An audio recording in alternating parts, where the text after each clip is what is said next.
السلام علیکم ورحمۃ اللہ وبرکاتہ دوستوں، امید کرتا ہوں آپ خیریت سے ہوں گے۔ میں ہوں محمد مقصود قاسمی اور آپ دیکھ رہے ہیں باغ مدینہ یوٹیوب چینل۔ دوستوں، اسکرین کے اوپر جس لڑکے کو آپ دیکھ رہے ہیں، آج اسی کے بارے میں ہم بات کرنے والے ہیں۔ آخر تک ہمارے ساتھ بنے رہیں۔ یہ ہوتا ہے انصاف۔ ملزم ایک 15 سالہ لڑکا تھا، ایک اسٹور سے چوری کرتا ہوا پکڑا گیا۔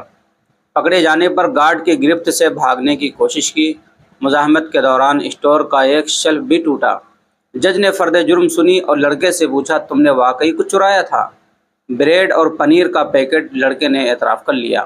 کیوں؟ مجھے ضرورت تھی، لڑکے نے مختصر جواب دیا۔ خرید لیتے، پیسے نہیں تھے، گھر والوں سے لے لیتے، گھر پر صرف ماں ہے، بیمار اور بے روزگار، بریڈ اور پنیر اسی کے لیے چرائی تھی۔ تم کچھ کام کیوں نہیں کرتے؟ جج نے کہا۔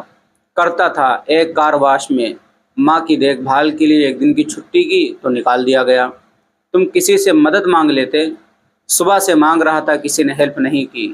جرا ختم ہوئی اور جج نے فیصلہ سنانا شروع کر دیا۔ چوری اور خصوصاً بریڈ کی چوری بہت ہولناک جرم ہے اور اس جرم کے ذمہ دار ہم سب ہیں۔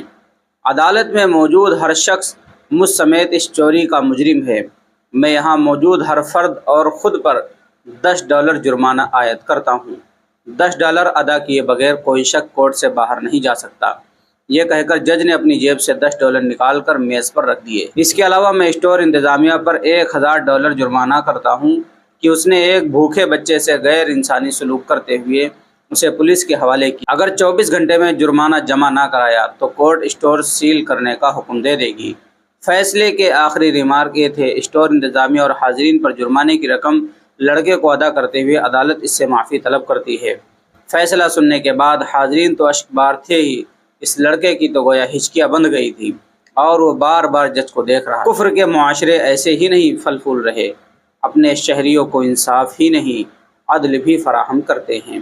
تو دوستو، یہ تھا پورا کا پورا معاملہ اور واقعی اس سے ہمیں کئی چیزیں سیکھنے کو ملی ہیں اور یہ بات حقیقت ہے، اگر ضرورت مند واقعی کوئی ہے، اس کی ہم مدد کر دیتے ہیں، اس کی پریشانیوں کو دور کر دیتے ہیں، تو ایسا قدم اٹھائے ہی کیوں۔ اس لیے اپنے آس پڑوس میں ایسے لوگوں کو ضرور دیکھیں جو ضرورت مند ہیں اور ان کی ضرورت کو پورا کرنے کی کوشش کریں۔ اب آپ حضرات کا اس کے متعلق کیا کہنا، نیچے کمنٹ کیجئے۔ پہلی بار چینل پر آئیں تو سبسکرائب بھی کر لیجئے۔ چلیے دوستو، پھر ملتے ہیں انشاءاللہ جلد کسی نئے ویڈیو میں کسی نئے ٹاپک کے ساتھ۔ السلام علیکم ورحمۃ اللہ وبرکاتہ۔